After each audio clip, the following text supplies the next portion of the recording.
Hello दोस्तों, कैसे हो आप। आशा रखती हूँ सभी स्वस्थ होंगे, मस्त होंगे और अपनी पढ़ाई में व्यस्त होंगे। मैं डॉक्टर वेदकला यादव आप सभी का तहे दिल से अभिनंदन करती हूँ अपने प्यारे से लर्निंग प्लेटफॉर्म टीचर्स गोल पर। दोस्तों, जैसा आपको स्क्रीन पे दिखाई दे रहा है, हिंदी साहित्य का यह टेस्ट है और हिंदी साहित्य का टेस्ट भी यूजीसी नेट की परीक्षा देने से पहले ये आपकी परीक्षा होने जा रही है। अवश्य ही आप इन क्वेश्चन को सोल्व कीजिए, आंसर दीजिए और देखिए कि तुम्हारी तैयारी कैसी है, कितनी तैयारी तुमने की है। और मैं विश्वास दिलाती हूँ ये पेपर 100 नंबर का रहेगा।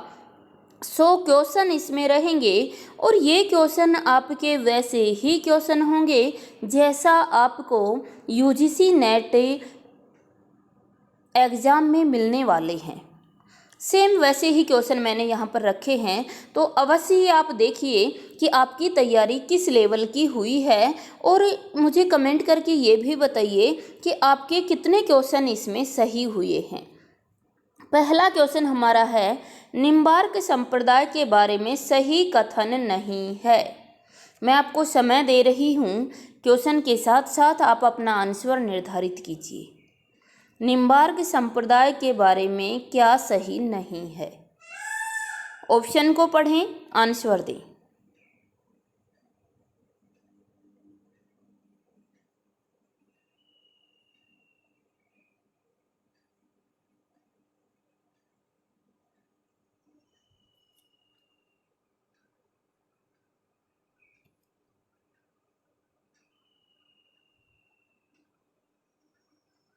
देखिए दोस्तों, इसका आंसर हमारा हो जाएगा क्या? आंसर हो जाएगा डी। क्यों हो जाएगा? देखिए, यह सिद्धांत प्राचीन भेदाभेद का ही नवीन रूप माना जाता। बिल्कुल सही है, ये सही पूछा था। जो कथन सही नहीं है उसको आंसर में चुनना था, तो ये तो बिल्कुल सही है। दूसरा, राधा कृष्ण की युगल उपासना की जाती है निम्बार्क संप्रदाय में, ये भी सही है। प्रेम लक्षणा अनुरागात्मिकता पराभक्ति की साधना का मार्ग अपनाया, ये भी सही है। क्या सही नहीं है कि श्री बांके बिहारी जी स्थल निम्बार्क संप्रदाय का है वृंदावन में, ये सही नहीं है। अगला क्वेश्चन है, निम्नलिखित कवियों को सही कालक्रम से लगाएं। कवि दिए गए हैं कबीर, रामानंद, रैदास, गुरु नानक देव। जल्दी से कीजिएगा और अपना आंसर निर्धारित करें कि सही आंसर क्या होगा। ये पेपर बिल्कुल वैसे ही बनाया गया है जैसा आपका यूजीसी नेट का पेपर आने वाला है, तो अवश्य ही सभी लोग इसको लगाएं और ये कमेंट करके आंसर भी देते रहें। और अंत में मुझे ये भी अवश्य बताएं कि कितने क्वेश्चन आपके सही हुए हैं। जल्दी जल्दी बताएं सभी लोग। देखिए दोस्तों, लगा ही दिया होगा सभी ने। इसका आंसर हमारा हो जाएगा, आंसर हो जाएगा क्या? सी। देखो, रामानंद, एक ट्रिक मैंने संत कवियों की, ये संत कवि हैं आपके सामने, रामानंद है, रैदास है, कबीर है, गुरु नानक है, ये सभी संत कवि हैं। और इन संत कवियों को मैंने आपको ट्रिक से करवाया हुआ है। यदि किसी ने भी पेड क्लासेस ली हुई हैं तो इनको इनकी जन्म डेट याद करने की आवश्यकता ही नहीं है। एक सिंपल साधारण सा एक लॉजिक, एक ट्रिक है जिससे आप इनको क्रम से लगा सकते हो।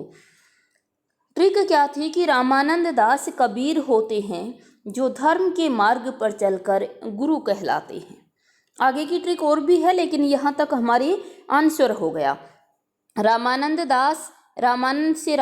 दास से रैदास, कबीर होते हैं जो धर्म, कबीर के बाद धर्मदास आ जाएगा, जो धर्म के मार्ग पर चलकर गुरु कहलाते हैं, गुरु नानक देव हो जाएगा। आंसर क्या हो गया हमारा? सी हो गया।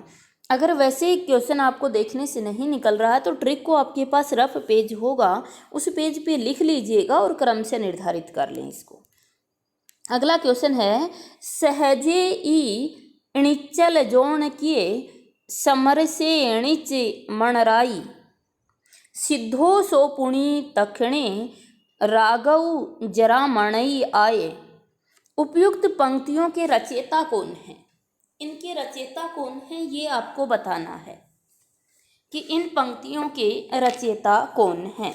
विकल्प है गोरखनाथ, सरहप्पा, लुइपा, सबरपा। जल्दी से बताएंगे सभी कि इन पंक्तियों के रचयिता कौन हैं। तो इसमें ज़्यादा समय नहीं लगना चाहिए था। आंसर हो जाएगा बी, सरहप्पा। इसकी पंक्तियां हैं ये, सरहप्पा की पंक्तियां हैं। अगला क्वेश्चन है साहित्य के इतिहास के संदर्भ में कौन सा एक कथन सही नहीं है। हिंदी साहित्य का जो इतिहास लिखा गया उसके संदर्भ में कौन सा एक कथन सही नहीं है। आंसर देंगे सभी। विकल्प पढ़िए और विकल्प पढ़कर आप आंसर दीजिए।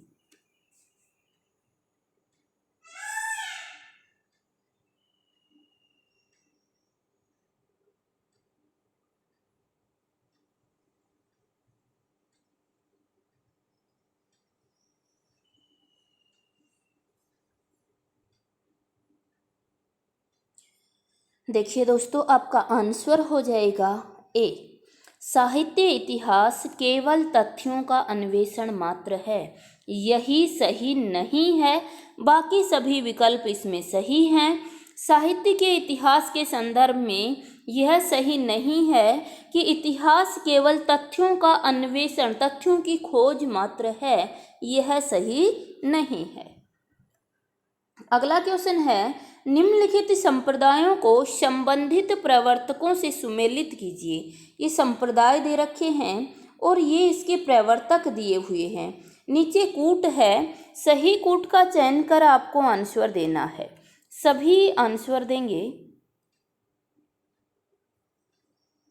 सभी महत्वपूर्ण क्वेश्चन हैं दोस्तों। यहाँ पर ये आपकी परीक्षा से पहले ही एक परीक्षा ली जा रही है,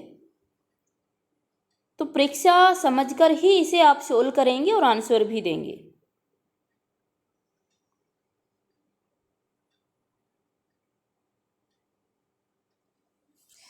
देखिए दोस्तों, आंसर आपने निर्धारित कर ही लिया होगा।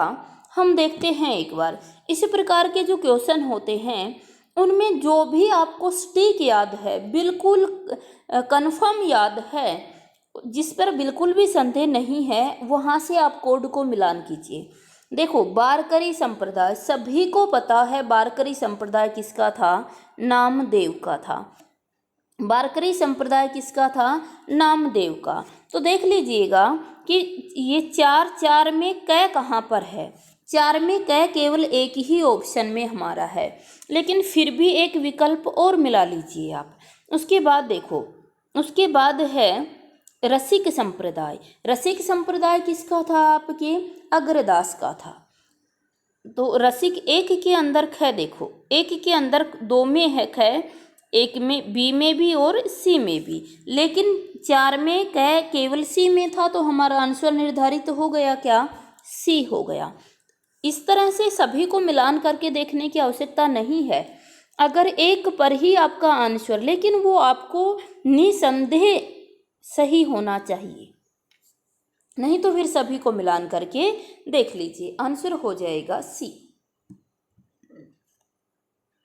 अगला क्वेश्चन आपके समक्ष आया, सुमेलित करें। आपको सुमेलित करना है। भारतेंदु मंडल के रचनाकार दिए गए हैं और उनकी भाषा शैली दी गई है। यहाँ से आप सुमेलित करेंगे और सुमेलित करके नीचे कूट दिया जा रहा है अगली स्लाइड में, उस कूट का आप आंसर देंगे। पहले यहाँ एक बार आप सुमेलित कर लें इसको। आपके पास रफ नोटबुक होगी, उसके ऊपर लिख लें सुमेलित करके, और फिर उसके बाद कूट दिया जाएगा, उस कूट के आधार पर आप आंसर बता देंगे। जल्दी जल्दी मिलान करें सभी।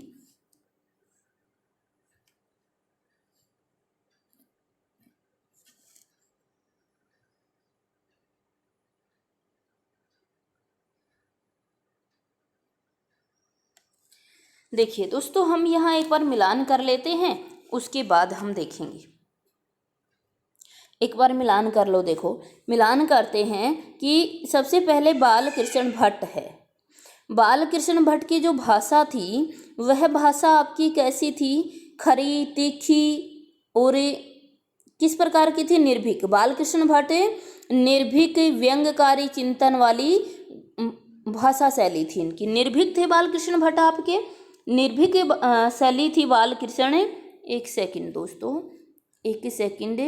बाल कृष्ण भट्ट की निर्भीक, खरी, तीखी व झंझना देने वाली शैली थी। बाल कृष्ण भट्ट की खरी कहते थे, नहीं बालक थे, खरी खरी कहते थे।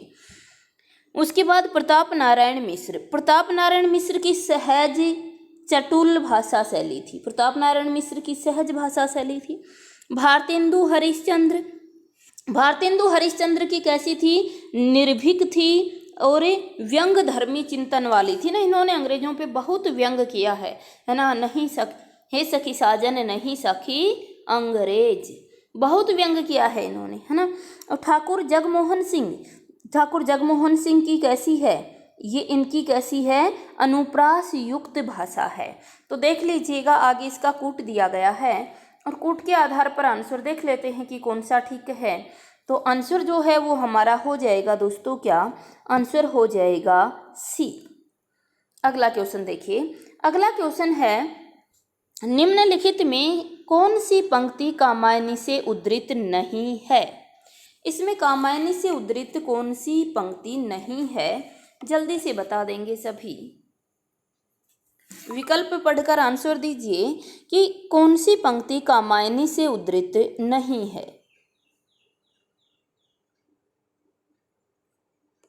कौन सी पंक्ति जो है यह कामायनी से उद्धृत नहीं है?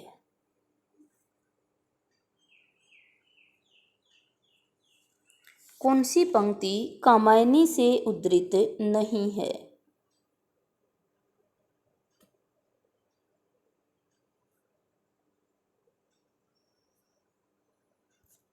देखिए आंसर आपने निर्धारित कर ही लिया होगा। पहली है कि प्रकृति के यौवन का श्रृंगार करेंगे कभी न बासी फूल, ये कहाँ से है? कामायनी से ही है। ज्ञान दूर कुछ क्रिया भिन्न है, इच्छा क्यों पूरी हो मन की, ये भी कामायनी से है। मनिक मदिरा से भर दी किसने नीलम की प्याली, ये कामायनी से नहीं है। ये किससे है? ये आंसू से है, कामायनी से नहीं है। मनिक मदिरा से भर दी किसने नीलम की प्याली, ये कामायनी से नहीं दोस्तों, कहाँ से है? ये आंसू से है। तुम भूल गए पुरुषत्व मोह में कुछ सत्ता है नारी की, ये भी कामायनी से ही है। तो आंसर हमारा क्या हो जाएगा? आंसर हो जाएगा दोस्तों क्या? सी, कि मनिक मदिरा से भर दी किसने नीलम की प्याली, ये कहाँ से है? ये आंसू से है। अगला क्वेश्चन है, आधुनिक काल का सुमेरु तथा छायावाद का कालिदास किसे कहा जाता है? जल्दी जल्दी बताएंगे सभी। आसान सा क्वेश्चन है, सभी के लिए महत्वपूर्ण है। सभी बताएंगे कि आधुनिक काल का सुमेरु तथा छायावाद का कालिदास किसे कहा जाता है? आधुनिक काल का सुमेरु तथा छायावाद का कालिदास किसे कहा जाता है? विकल्प है महादेवी वर्मा, जयशंकर प्रसाद, सूर्यकांत त्रिपाठी निराला या सुमित्रानंदन पंत।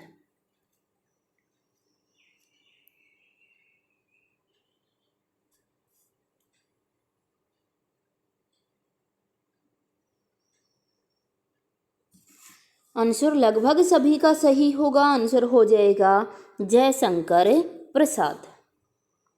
अगला क्वेश्चन है, केदारनाथ अग्रवाल की रचनाओं का सही कालानुक्रम है। केदारनाथ अग्रवाल की रचनाओं का सही कालानुक्रम। दोस्तों क्वेश्चन को देखकर ये मत समझिए कि केवल कविता पाठ से ही टेस्ट बनाया है, नहीं, आपके संपूर्ण सिलेबस से ये टेस्ट बना हुआ है और जैसा टेस्ट आपको वहाँ मिलने वाला है एग्जाम, वैसा ही आपको लग ही रहा होगा, उसी प्रकार के क्वेश्चन यहाँ पर दिए गए हैं। संपूर्ण सिलेबस से ये टेस्ट है। तो बता दीजिएगा कि केदारनाथ अग्रवाल की रचनाओं का सही कालानुक्रम है। इनका सही कालानुक्रम क्या है? मैं विकल्प नहीं बोल रही हूँ क्योंकि आप लोग क्या करते हैं कि खाना बनाते बनाते देख लेते हैं, है ना। ये दोस्तों ऐसे देखने से कभी भी हमारा रिजल्ट नहीं आता है। ये टेस्ट है, और टेस्ट को टेस्ट के तरीके से ही सोल्व कीजिए।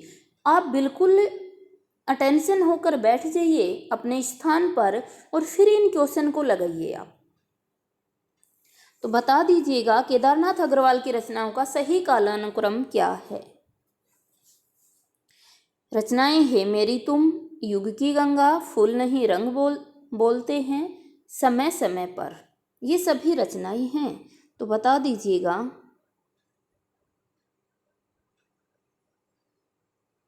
आंसर हो जाएगा दोस्तों हमारा क्या, आंसर हो जाएगा बी, युग की गंगा, फूल नहीं रंग बोलते हैं, समय समय पर, हे मेरी तुम।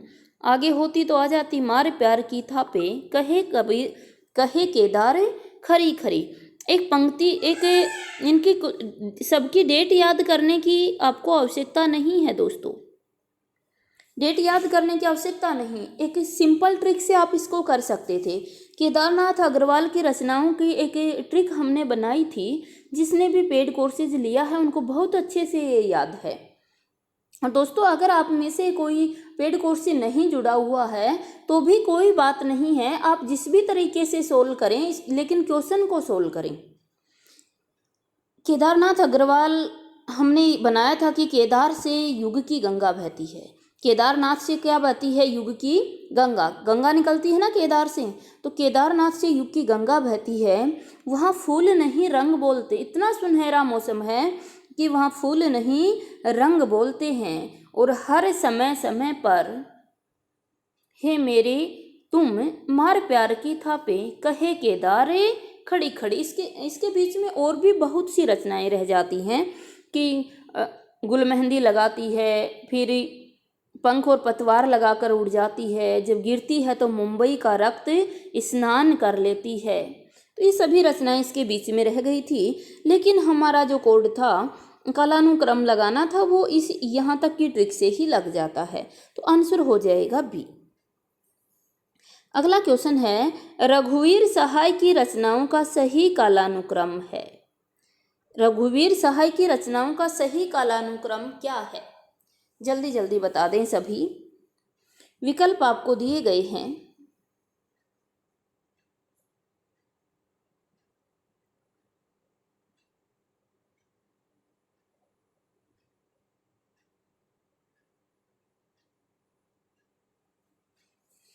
देखो ट्रिक याद आई होगी सभी को। आंसर हो जाएगा दोस्तों हमारा ए। क्यों हो जाएगा, देखिएगा कि रघुवीर सहाय एक दिन सीढ़ियों पर धूप में बैठे रहते हैं और आत्महत्या के विरुद्ध बोलते रहते हैं। उसे देखकर लोग हंसते हैं तो कहते हैं हंसो, जल्दी हंसो, लोग भूल गए हैं, वह भी लोग भूल गए हैं किसको, रघुवीर सहाय को। वह भी एक समय था जब बिना पते की चिट्ठियां लिख लिख कर भेजते थे। तो ये एक ट्रिक बनाई थी, इससे रघुवीर सहाय की सभी रचनाएं क्रमशः हमें याद हो गई थी। आंसर हो जाएगा क्या, ए। अगला क्वेश्चन है, पांडे बेचन शर्मा उग्र के पात्रों और उपन्यासों को सुमेलित कीजिए। अब इसमें आपको उपन्यास, पांडे बेचन शर्मा उग्र के जो उपन्यास हैं और उनके पात्र दिए गए हैं, उनको मिलान करना है, और मिलान करके नीचे कूट दिया जा रहा है। सही कूट का चयन करके आपको आंसर निर्धारित करना है दोस्तों। तो जल्दी से मिलान कर लीजिएगा और फिर आंसर निर्धारित करें।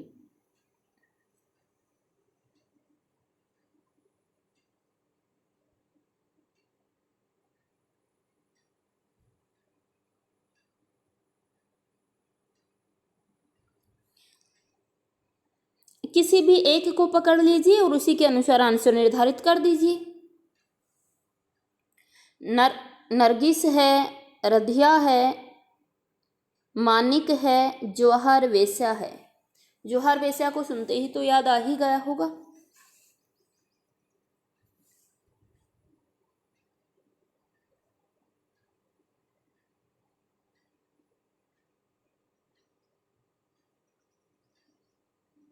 देखिए नरसिक की क्या है, चंद हसीनों के नरसिक, चंद हसीनों के नरसिक बताया था आपको। फिर है रधिया, रधिया किसकी हो जाएगी? बधुआ की बेटी। रधिया बधुआ दोनों एक जैसे ही नाम है। फिर मानिक, मानिक किसकी हो जाएगी?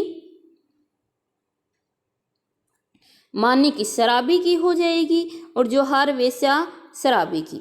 तो आंसर हमारा जो है वो एक एक ऑप्शन इसमें से 2 बार टाइप हो गया है, लेकिन हम 2 के अनुसार भी आंसर लगा सकते थे। जैसे नरसिंह कहा हमने, तो नरसिंह एक के अंदर ख, एक के अंदर अंदर ख,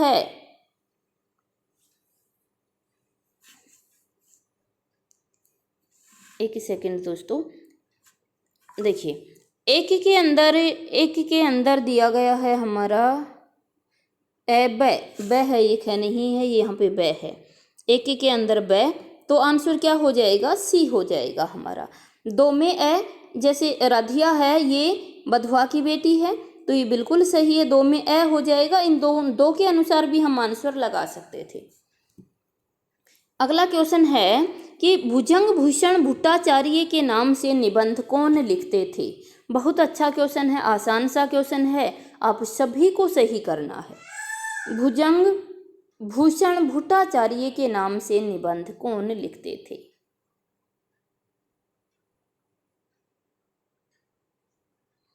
आंसर सभी जानते ही हो, आंसर हो जाएगा महावीर प्रसाद द्विवेदी। जो हैं ये महावीर प्रसाद द्विवेदी, इनका छद्म नाम था भुजंग भूषण भट्टाचार्य। इस नाम से ही इन्होंने उर्मिला विषयक उदासीनता लिखा था। शीर्षक से ये एक लेख छापा था, किसमें? पत्रिका के अंदर।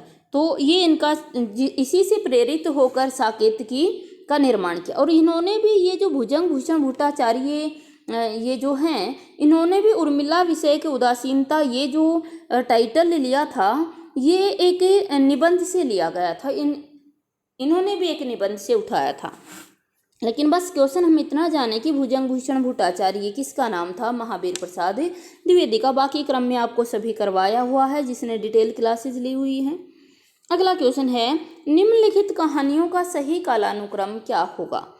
ये कहानियां दी जा रही, इन कहानियों का सही कालानुक्रम क्या होगा? 11 वर्ष का समय, ग्राम, उसने कहा था, एक टोकरी भर मिट्टी। तो दोस्तों जल्दी से आंसर लगा दीजिएगा। बस एक अगर याद है आपको तो फिर आपका आंसर बिल्कुल सही हो जाएगा। आंसर हो जाएगा दोस्तों हमारा क्या? बी। देखो, एक टोकरी भर मिट्टी स्प्रे की है, एक टोकरी भर मिट्टी सबसे पहले आ जाएगी, फिर 11 वर्ष का समय, फिर ग्राम, फिर उसने कहा था। किसने कहा था? जल्दी से बताइए, उसने कहा था किसकी रचना? एक ट्रिक बनाई थी हमने, किसकी कहानी है? उसने कहा था, किसने कहा था? चंद्रधर शर्मा गुलेरी ने। आंसर हो जाएगा हमारा दोस्तों बी। अगला क्वेश्चन हमारे पास आया और अगला क्वेश्चन है, हिंदी का पहला दुखांत नाटक माना जाता है। हिंदी का पहला दुखांत नाटक माना जाता है। विकल्प है रणधीर प्रेम मोहिनी, भारत दुर्दशा, अंधेरी नगरी, संयोगिता स्वयंवर। जल्दी से आंसर देंगे सभी। ये आसान नहीं है दोस्तों, ये क्वेश्चन इसी प्रकार के क्वेश्चन आपके यूजीसी नेट में आते हैं, तो आप जल्दी जल्दी आंसर देते चलें सभी लोग। हिंदी का पहला दुखांत नाटक किसे माना जाता है? आंसर हो जाएगा दोस्तों आपका क्या? ए, रणधीर प्रेम मोहिनी को हिंदी का पहला दुखांत नाटक माना जाता है। अगला क्वेश्चन है, निम्नलिखित में से असत्य कथन पहचानिए। इनमें से असत्य कथन कौन सा है, उसे अपना आंसर चुनना है। विकल्प को पढ़िए और आंसर दीजिए।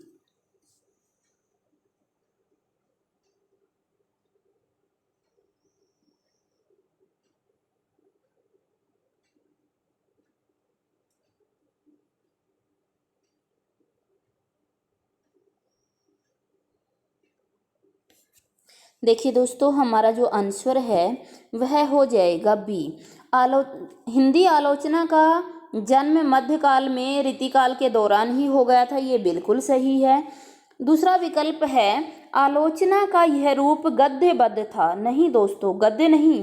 पहले आलोचना जब आरंभ हुई तो ये कैसा था? पद्यबद्ध था। यानी कविताओं, जो कविताएं थी, जो पद्य भाग था, उस पर आलोचना पहले आरंभ हुई थी। आप जानते हो कि जो आलोचना थी वो पहले कविताओं को लेकर शुरू की गई थी, कवियों को लेकर शुरू की गई थी, बाद में ये गद्य भाग को सम्मिलित किया है। तो आंसर हमारा क्या हो जाएगा? बी आ जाएगा। देव बड़े की बिहारी, है ना, ये आलोचनाएं ही तो थी हमारी, तो कवि और उनकी रचनाओं को लेकर, कविताओं को लेकर ये शुरू की गई थी। अगला है असंगत युग्म पहचानिए।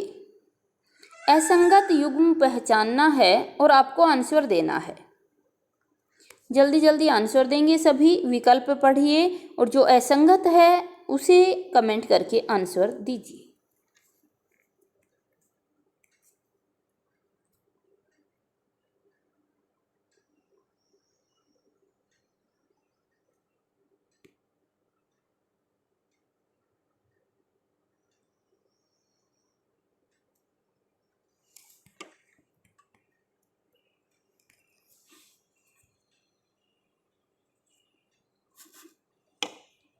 देखिए दोस्तों, कृष्ण बिहारी मिश्र, ये कल्पतरु की उत्सव लीला, ये इन्हीं की है, कृष्ण बिहारी मिश्र की ही।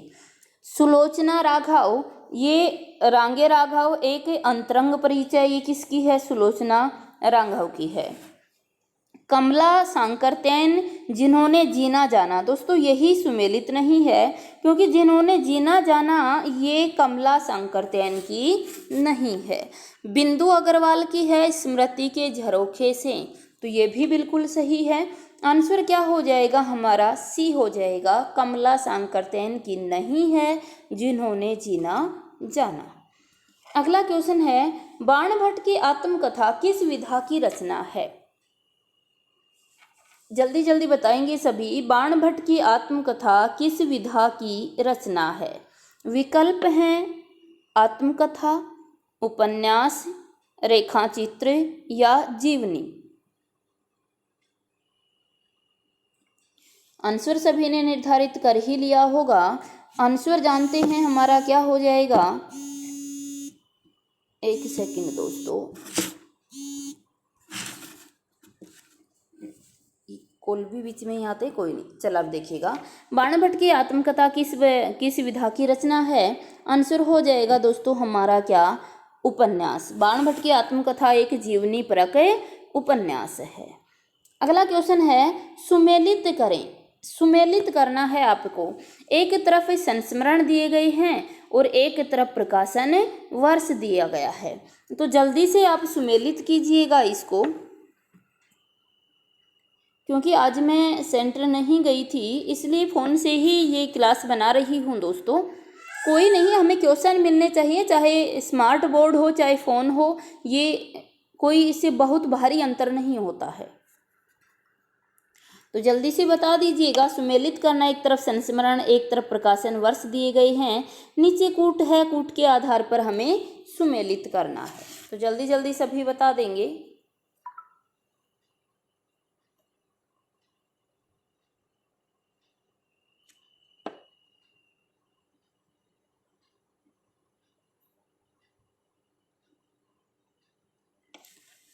देखिए दोस्तों, हम हसमत कब का है?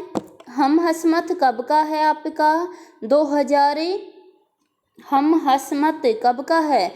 2012 का, है ना, 2012 का। स्मृति लेखा कब का है आपका? स्मृति लेखा कब का है? 1986 का। सृजन के सेतु कब का है? 1990 का। वन तुलसी की गंध तो सभी को याद ही होगी, वन तुलसी की गंध, वन 8 और तुलसी 4, 1984।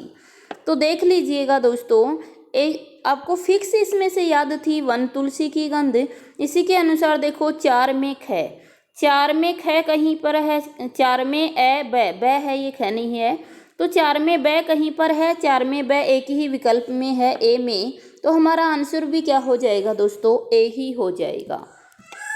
और वर्तमान समय में ऐसे ही क्वेश्चन दिए जा रहे हैं। मिलान करने वाले जो क्वेश्चन दिए जा रहे हैं उसमें अगर एक या दो विकल्प आपके मैच हो जाते हैं तो फिर आपका आंसर निकल जाता है। अगला क्वेश्चन है, रिपोर्ताज गद्य विधा को सर्वाधिक बल देने वाली पत्रिका कौन सी है? जो रिपोर्ताज गद्य विधा है उसको सर्वाधिक बल देने वाली पत्रिका का नाम बताना है। जल्दी से आंसर दीजिएगा सभी।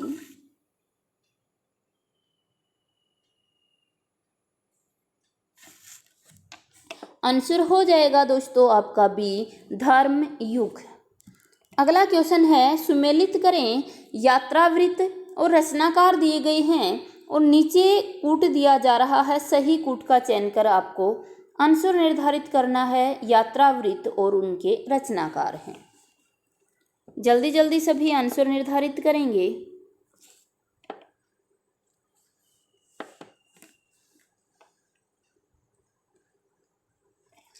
देखो दोस्तों, याद है सभी को, है ना? सबसे स्टिक आपको इसमें याद है, अरे यायावर रहेगा याद।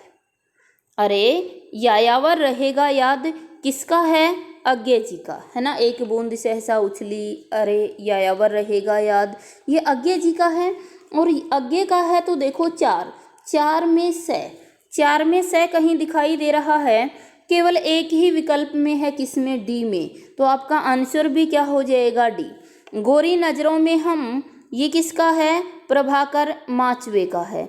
देश विदेश रामधारी सिंह दिनकर का है। दिन निकलते देश विदेश चले जाते हैं, याद करो, एक ट्रिक बनवाई थी।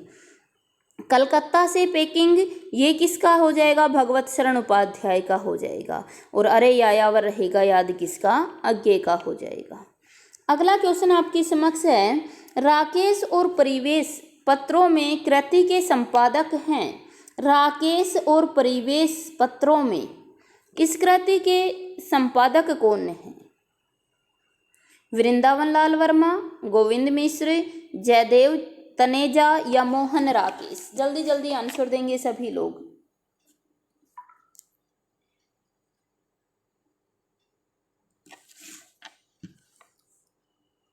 आंसर हो जाएगा जयदेव तनेजा की ये पंक्ति है, ये कृति है। अगला क्वेश्चन है, डायरी के पन्ने, प्रसिद्ध डायरी के रचयिता कौन है? डायरी के पन्ने कौन लिखता है?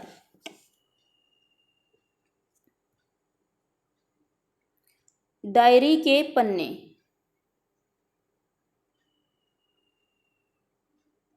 प्रसिद्ध डायरी के रचयिता कौन हैं? आंसर हो जाएगा दोस्तों हमारा क्या? घनश्याम दास बिड़ला। आंसर क्या हो जाएगा? घनश्याम दास बिड़ला। याद ही था सभी को, डायरी के पन्नों में बिड़ला छपता है ना? तो आगे देखो, सहजे ई, ये क्वेश्चन पहले आ चुका है, ये सरप्पा की पंक्ति है इसलिए मैं इनको यहाँ छोड़ रही हूँ। अगला क्वेश्चन है कि राजेंद्र यादव द्वारा रचित वे देवता नहीं हैं, ये किस विधा की रचना है? वे देवता नहीं हैं, ये किस विधा की रचना है? ये क्वेश्चन आपसे पूछा गया, जल्दी से बता दीजिएगा सभी लोग। यह संस्मरण है, रेखा चित्र है, जीवनी है या फिर रिपोर्ताज है? जल्दी से बताएंगे सभी। यह किस प्रकार की वे देवता नहीं थे, ये किस प्रकार की विधा है?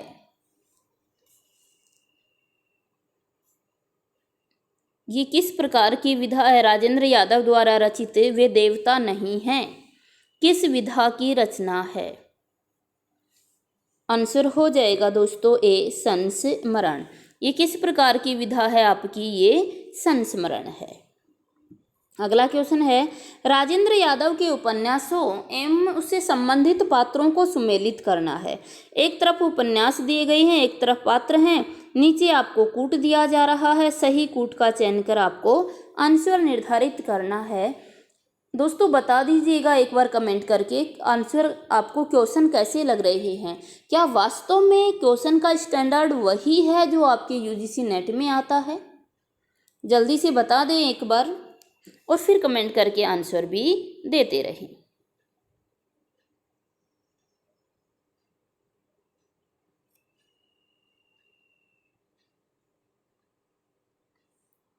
जल्दी जल्दी सभी बताएंगे। देखिए दोस्तों, सारा आकाश का कौन है? समर है। सभी जानते हो सारा आकाश में कौन है? समर है। उखड़े हुए लोग कौन है? देशबंधु। उल्टा कौन है यहाँ पर?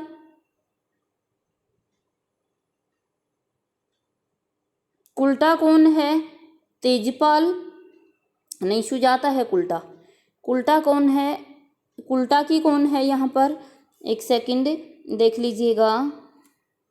उल्टा तेजपाल है ना। और सह और मात की कौन है? सुजाता है। सह और मात, सह से सुजाता है ना, सह और मात सुजाता। तो आंसर हो जाएगा हमारा, देखो आकाश एक के अंदर द, और एक में द किस में है? केवल एक ही विकल्प में है, ए में। तो हमारा आंसर भी क्या हो जाएगा? ए हो जाएगा। अगला क्वेश्चन आपके समक्ष आया और क्वेश्चन है, निम्नलिखित कवियों का सही कालानुक्रम है। इन कवियों को कालक्रम से लगाना था। भगवती चरण वर्मा, हरिवंश राय बच्चन, नरेंद्र शर्मा, रामेश्वर शुक्ल अंचल। कवियों को सुनते ही आपको ध्यान आया होगा ये कौन से कवि हैं?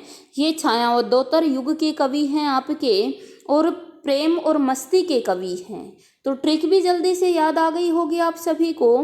प्रेम किया वर्मा बच्चन, शर्मा शुक्ल ने जानकी से ट्रिक बनाई थी। तो देखो, प्रेम किया वर्मा, महादेवी नहीं, भगवती चरण वर्मा, वर्मा बच्चन, हरिवंश राय बच्चन, वर्मा बच्चन शर्मा, नरेंद्र शर्मा, शुक्ल रामेश्वर शुक्ल अंचल, जानकी वल्लभ शास्त्री। तो देख लीजिएगा आंसर किससे मैच करता है। प्रेम किया वर्मा बच्चन, वर्मा से भगवती चरण वर्मा, बच्चन से हरिवंश राय बच्चन, शर्मा नरेंद्र शर्मा, शुक्ल रामेश्वर शुक्ल अंचल। आंसर हो जाएगा दोस्तों हमारा ए। अगला क्वेश्चन हमारे पास आया, सुमेलित ही करना है आपको। एक तरफ जीवनी दी गई है और दूसरी तरफ जीवनीकार दिए गए हैं। सुमेलित करके नीचे कूट है, सही कूट का चयन कर आंसर निर्धारित करें। दोस्तों क्लास थोड़ी लंबी हो जाएगी, कोई बात नहीं। अगर हमें महत्वपूर्ण क्वेश्चन मिल रहे हैं तो चाहे थोड़ी सी लंबी क्लास हो जाए।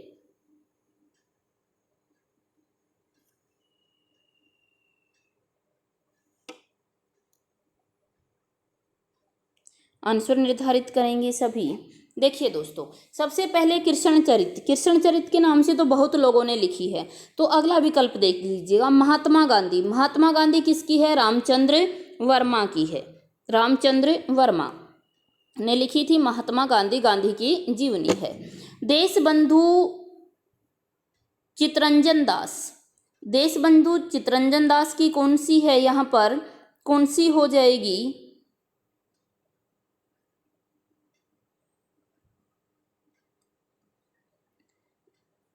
संपूर्णानंद है ना। देशबंधु चितरंजन दास के रचनाकार कौन है? यहाँ पर संपूर्णानंद है ना।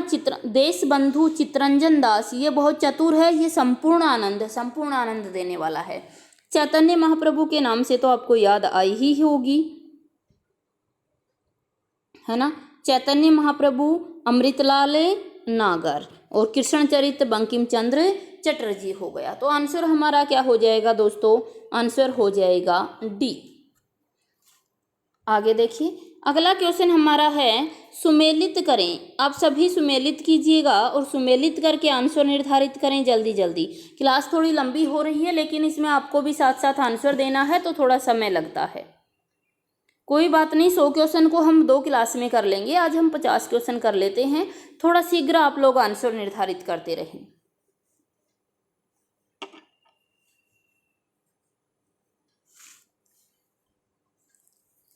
देखिए, एक तरफ डायरी और दूसरी तरफ उसके लेखक दिए गए हैं। डायरी और लेखकों को आपको सुमेलित करना है। तो देखिए एक बार देख लेते हैं। दैनिकी, पहले दैनिकी डायरी है, ये किसके द्वारा लिखी गई थी? ये सियाराम शरण गुप्त की है।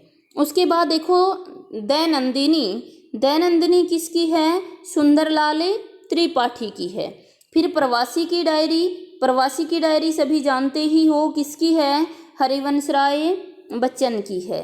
उसके बाद है आज और अभी, रमेश चंद्र शाह। तो आंसर क्या हो जाएगा दोस्तों, हमारा आंसर क्या हो जाएगा, डी हो जाएगा। अगला क्वेश्चन हमारे पास आया, क्वेश्चन है पत्र साहित्य और संपादक। पत्र साहित्य दिया गया है और संपादक दिए गए हैं। तो देखिए, एक तरफ पत्र साहित्य है और दूसरी तरफ उसके संपादक हैं, नीचे कूट है। सही कूट का चयन कर आपको आंसर निर्धारित,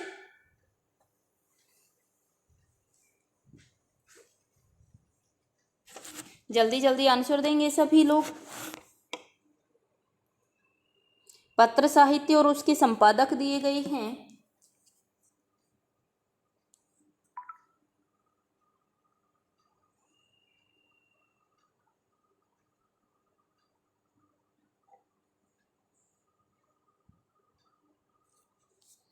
देख लीजिएगा, नागार्जुन के पत्र, नागार्जुन के पत्र किसका है, नरेंद्र कोहली का। उसके बाद है पाया पत्र तुम्हारा, पाया पत्र तुम्हारा किसका हो जाएगा, पाया पत्र तुम्हारा हो जाएगा नेमिचंद्र जैन का। द्विवेदी जी के पत्र पाठक जी के नाम, ये किसके हो जाएंगे आपके, किसके हो जाएंगे, पदमधर पाठक के। और मैं पढ़ा जा चुका पत्र, ये बहुत इंपॉर्टेंट है, बार बार पूछा जाता है। मैं पढ़ा जा चुका पत्र नवल नंद किशोर नवल का हो जाएगा। नया पत्र है, नवल है, नंद किशोर के द्वारा पढ़ा जा चुका है। आंसर क्या हो जाएगा, देखो, चार में से, चार में से, चार में से, चार में से एक में ही है, किस में, बी में। तो हमारा आंसर भी क्या हो जाएगा, बी हो जाएगा। अगला क्वेश्चन देखिए, निम्नलिखित में से कौन सा युग्म सुमेलित नहीं है, कौन सा युग्म सुमेलित नहीं है, आंसर निर्धारित करें। श्री भट्ट युगल शतक, किशोर दास निजमत सिद्धांत, चैतन्य महाप्रभु गोविंद भाष्य, प्रियादास सेवक चरित्र। जल्दी से आंसर निर्धारित करें, कौन सुमेलित नहीं है। आंसर हो जाएगा दोस्तों हमारा सी, जो गोविंद भाष्य है ये चैतन्य महाप्रभु की रचना नहीं है, बाकी सभी सही हैं। अगला क्वेश्चन दोस्तों हमारे पास आया, और अगला क्वेश्चन है, निम्नलिखित में कौन सा एक सही कथन नहीं है, इनमें से कौन सा एक सही कथन नहीं है, आंसर निर्धारित करेंगे सभी। इसमें से एक कौन सा सुमेलित नहीं है, अच्छा, कौन सा कथन सही नहीं है।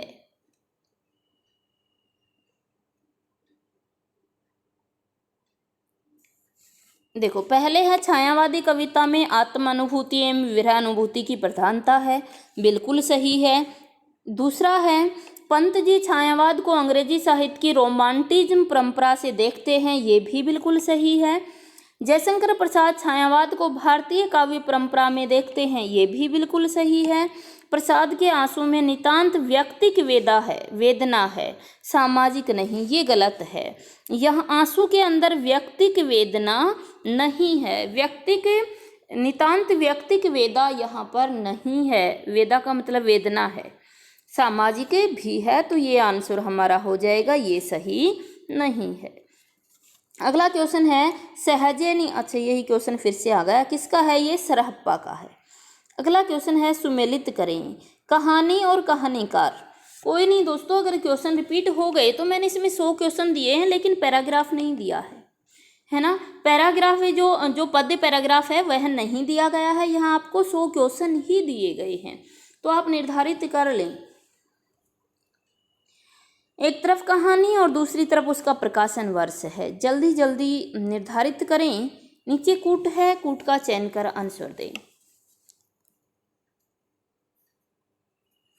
दोस्तों क्लास को शेयर भी कर दिया करो, ताकि ज़्यादा से ज़्यादा लोग देखें, तो एक मोटिवेशन बनता है हमारे लिए भी, है ना। बहुत ही कीमती समय है, और इसी समय में से भी आप लोगों के लिए समय निकाल रही हूँ। और इतना तो बनता ही है कि क्लास को शेयर कर दो अपने दोस्तों के पास, ग्रुप के पास। अच्छे क्वेश्चन हैं। अगर वास्तव में आपको कंटेंट अच्छा लग रहा है तो अवश्य आप कमेंट करें या थंब करें। अगर नहीं लग रहा है तो भी बताएं कि किस प्रकार के क्वेश्चन। कोशिश करूंगी कि रोजाना 50 क्वेश्चन तो लगभग, मतलब 2 से 3 टेस्ट तो आपके हो जाएं। तो एक एक क्लास में हम 50 क्वेश्चन ही बना सकते हैं, नहीं तो क्लास बड़ी हो जाएगी। लेकिन इसका अगला पार्ट जस्ट आपको कल ही मिल जाएगा। तो 2 दिन में हमारा एक टेस्ट ये पूरा होगा। आज ये देखें कि आपका जो है वो 50 क्वेश्चन में से आपके कितने क्वेश्चन गलत हुए हैं, कितने ठीक हुए हैं। देखो, राखी बंध भाई 1909 का है। राखी बंध भाई 1909। फिर प्लेग की चुड़ैल, ये सभी तो मैंने डेट आपको बहुत अच्छे से याद करवाई है जब कहानी पढ़ाई है तब। प्लेग की चुड़ैल कब की है? 1902 की है। 2 चुड़ैल बताई थी आपको, है ना। दुलाई वाली कब की है आपकी? 1900 ईस्वी की है। और इंदुमती कब की है? ये कब, एक सेकंड, 1907। दुलाई वाली 1907 की है दोस्तों। और इंदुमती कब की है? 1900 की है। तो आंसर हमारा क्या हो जाएगा? आंसर हो जाएगा दोस्तों डी। अगला क्वेश्चन देखिए कि भारतेंदु युगीन कविता के संदर्भ में सत्य कथन नहीं है। भारतेंदु युगीन जो कविता है उसके संदर्भ में सत्य कथन कौन सा नहीं है? जल्दी जल्दी आंसर बताएं सभी, कौन सा कथन सत्य नहीं है?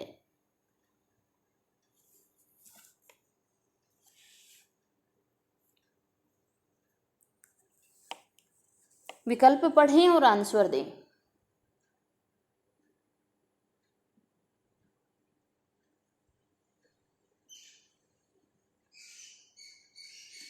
देखिए दोस्तों, आंसर हमारा हो जाएगा ए। भारतेंदु युगीन कविता में भक्ति भावना नदारद है। नदारद का मतलब न के बराबर है, ऐसा नहीं है। भारतेंदु की तो जो पहली ही कविता है वो कैसी है? वह भक्ति से संबंधित कविता है ना। तो ये बात गलत हो जाएगी, और जो सही नहीं है वही तो पूछा था। दूसरा विकल्प है राजभक्ति व राष्ट्रभक्ति की विचित्र समन्वय यहाँ दिखाया गया, बिल्कुल सही। भारतेंदु युगीन आधुनिकता ब्रजभाषा से मुक्त नहीं हो सकी, ये भी बात बिल्कुल सही है। भारतेंदु युगीन कविता पर आधुनिक जीवन परिस्थितियों का गहरा प्रभाव मिलता है, ये बात भी सही है। अगला क्वेश्चन है, हजारी प्रसाद द्विवेदी के औपनिवेशिक पात्रों को संबंधित उपन्यासों से सुमेलित करें। ये पात्र हैं, निपुणिका है, लोरिक चंदा है, राजा सातवाहन है, राजा जानश्रुति है। तो जल्दी जल्दी आंसर दे दीजिएगा।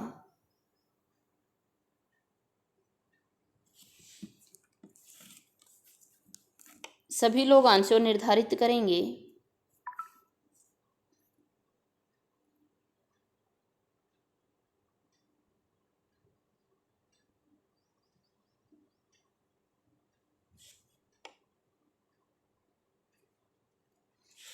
देखो दोस्तों, निपुणिका को आप सभी जानते हो किसकी है? बाणभट्ट की आत्मकथा की। लेकिन 3 विकल्प ऐसे हैं जिसमें ए दिया गया है। तो सेकंड देखो, लोरिक चंदा किसकी है? पुनर्नवा की।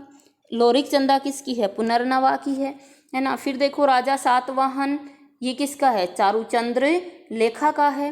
राजा जानश्रुति किसका है? आपका अनामदास का पोथा का है। इन सभी को अवश्य ही पढ़ लीजिएगा। अगर नहीं पढ़ा है तो एक बार सभी को पढ़ लीजिए, ताकि इनके पात्र और इनकी घटनाएं आपको याद हो जाएं। आंसर हो जाएगा दोस्तों ए। अगला क्वेश्चन है, मोहभंग की कविता के नाम से जानी जाती है। कौन सी कविता है जो मोहभंग के नाम से, मोहभंग की कविता के नाम से जानी जाती है? जल्दी जल्दी आंसर देंगे सभी लोग। नई कविता, प्रगतिवादी कविता, साठोत्री कविता या समकालीन कविता? कौन सी कविता है जो मोहभंग की कविता के नाम से जानी जाती है? आंसर हो जाएगा दोस्तों हमारा सी, साठोत्री कविता। अगला क्वेश्चन, निम्नलिखित में कौन सी पंक्ति घनानंद द्वारा रचित नहीं है? घनानंद की पंक्ति इसमें कौन सी नहीं है? तुम कौन धो पाटी पढ़े हो लला, मन लेहू पदेहू छटाक नहीं। दूसरी पंक्ति है, रावरे रूप की रीति अनूप नए नए लागत जो जो निहारिए।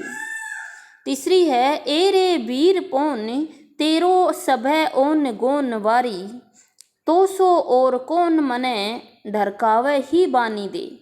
चौथी है इन दुखियां आख्यायन की सुख सिर जोई नहीं, देख बने ने देखते अनदेखे अकुलाही।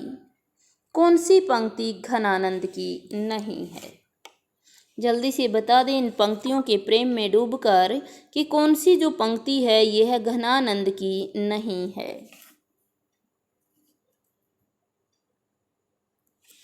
आंसर हो जाएगा दोस्तों हमारा 4D। बाकी तीनों किसकी हैं? घनानंद की हैं। तुम कौन धोपाटी पढ़े हो लल्ला। आगे देखिए अगला क्वेश्चन है मेहंदावल की यात्रा। मेहंदावल की यात्रा यात्रा वृत्त के रचयिता कौन है? मेहंदावल की यात्रा यात्रा वृत्तांत के रचयिता कौन है?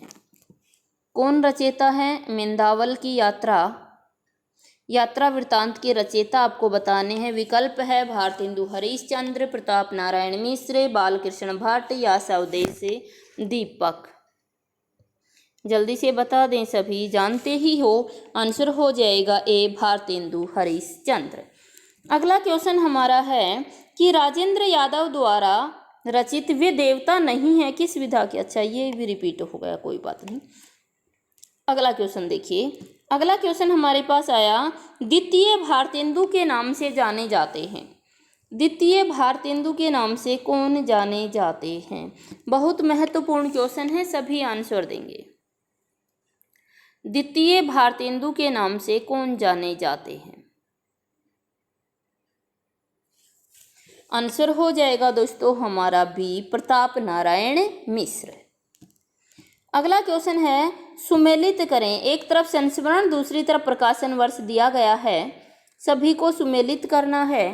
माटी की मूर्तें, स्मृति लेखा, कालातीत, अपने अपने अज्ञ। अपने अपने राम, अपने अपने अज्ञ है ना, ये दो कविताएं अपने अपने नाम से बहुत प्रसिद्ध हैं। तो अपने अपने अज्ञ बताओ किसकी रचना है? इसके आधार पर स्मृति लेखा के आधार पर माटी की मूर्तें, इनकी प्रकाशन वर्ष निर्धारित करके आंसर आपको देना है।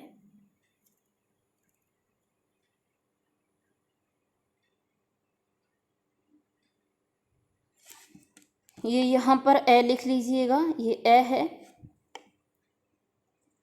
तो जल्दी से आंसर दे दें सभी लोग। माटी की मूर्तें कब प्रकाशित हुई थी? 1946 में, है ना, 1946।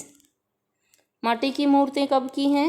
1946 की हैं, 1946। एक सेकंड दोस्तों, माटी की मूर्तें कब की हैं? 46 की हो जाएंगी। स्मृति लेखा कब की हो जाएगी आपकी? 86 की हो जाएगी। कालातीत कब की है? 2009 की है। अपने अपने अज्ञ 2012 के है। तो आंसर देख लीजिएगा, आंसर हो जाएगा डी। अगला क्वेश्चन हमारे पास आया भिड़ धातु से भाववाचक कृदंत शब्द बनाने के लिए किस प्रत्यय का प्रयोग करेंगे? भिड़ धातु से भाववाचक कृदंत शब्द बनाने के लिए किस प्रत्यय का प्रयोग करेंगे?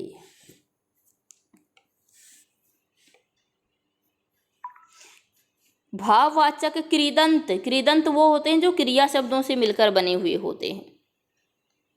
तो आंसर बता दीजिएगा।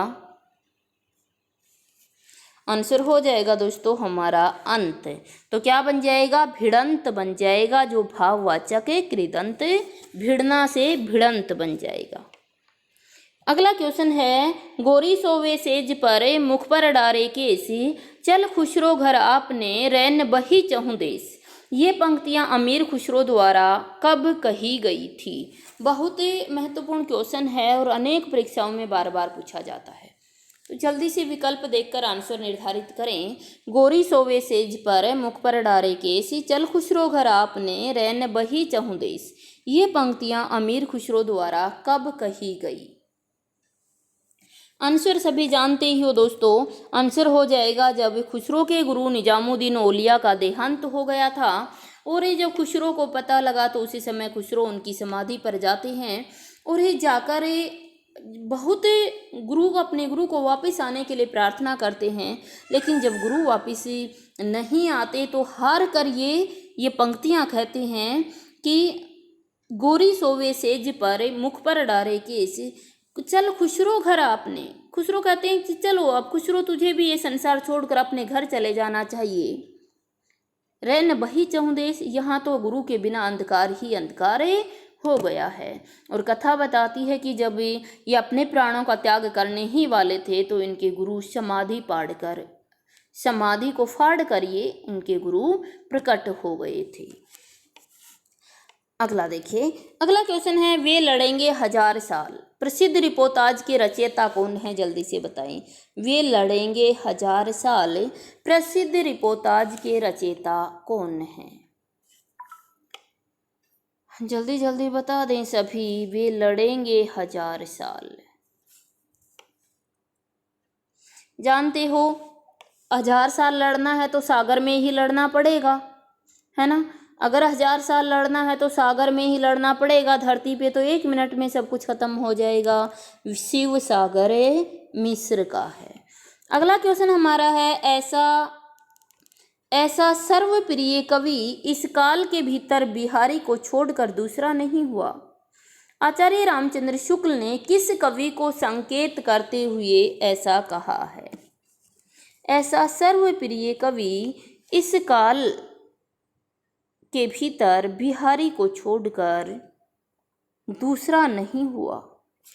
ये किस कवि के बारे में ऐसा कहा है? जानते हो किसके बारे में? पद्माकर के बारे में ऐसा कहा है। अगला क्वेश्चन है, बलम दीप देख अंग्रेजा, जहां जाई जेहि कठिन करेजा। पंक्ति किस ग्रंथ से उद्धृत है, किस ग्रंथ से ली गई है? बलम दीप देख अंग्रेजा, जहां जाई जेहि कठिन करेजा। जल्दी जल्दी बता दीजिएगा ये कहाँ से ली गई है।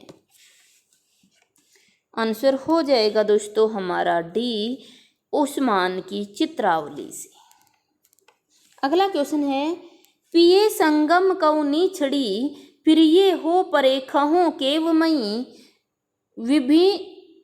विनिबी विन्यासिया छिन न एव न तेव। इन पंक्तियों का अभिप्राय क्या है?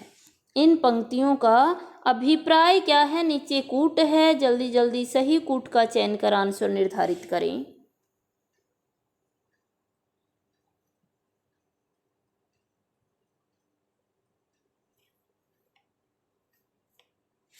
इनका अभिप्राय क्या है? पहला का, प्रिया के संयोग में नींद अच्छी आती है। प्रिय संगम कऊ नीछड़ी, प्रिय हो परेखों केवमयी। दूसरा है, प्रिया के वियोग में भला कैसे नींद आएगी। नायिका दोनों ही स्थितियों में दुखी है, उसे न संयोग में नींद आती है न वियोग में।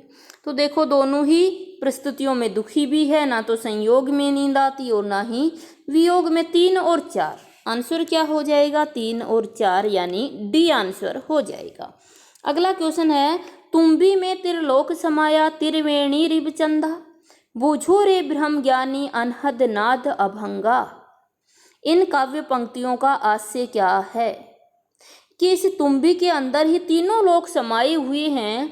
त्रिवेणी रिब चंदा, बूझे रे ब्रह्म ज्ञानी अनहद नाद अभंगा। कि कोई ब्रह्म ज्ञानी ही पूछ सकता है ये जो अनहद नाद है इसको कभी भंग नहीं किया जा सकता। जैसे कबीर ने कहा है,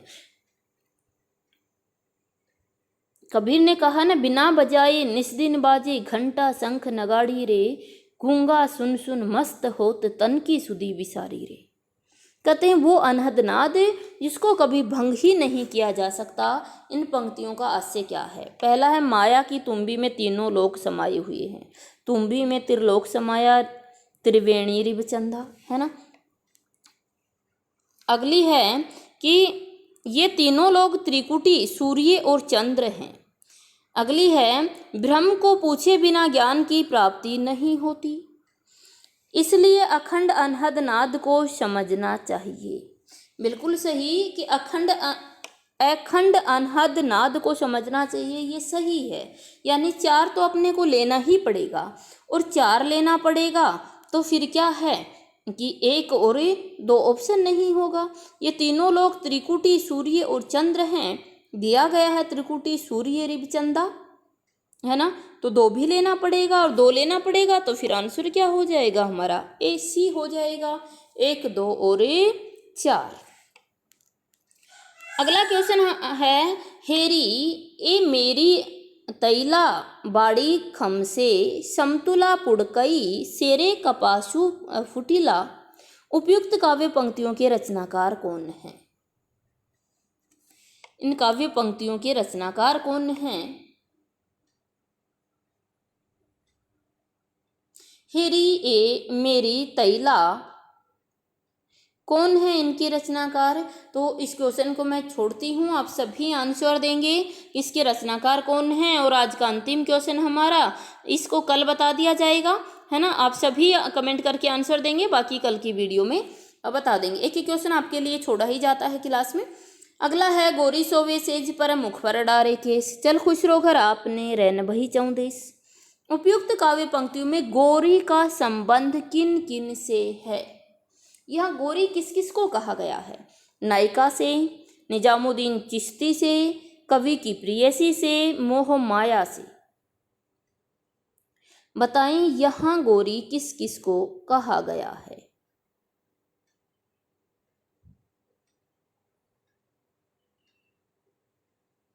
चिश्ती नहीं, ओलिया थे, निजामुद्दीन ओलिया चिश्ती। निजामुद्दीन ओलिया चिश्ती ले सकते हैं इसको, है ना। 2 अपने को लेना होगा, 2 के साथ देखो, 2 के साथ और क्या है, गोरी सोवे सेज पर, गोरी किसको कहा गया? कवि की प्रेयसी को भी कहा गया है। 2 और 3 आंसर क्या हो जाएगा हमारा, नायिका से भी कहा गया है, तो आंसर हो जाएगा 1 2 3, यानी कि आंसर हो जाएगा ए। दोस्तों ये आज के हमारे 50 क्वेश्चन थे। कमेंट करके अवश्य ही बताइए कि क्वेश्चन कैसे लगे हैं। बाकी आगे के आंसर कल की क्लास में आपको दे दिए जाएंगे। जय हिंद, जय भारत।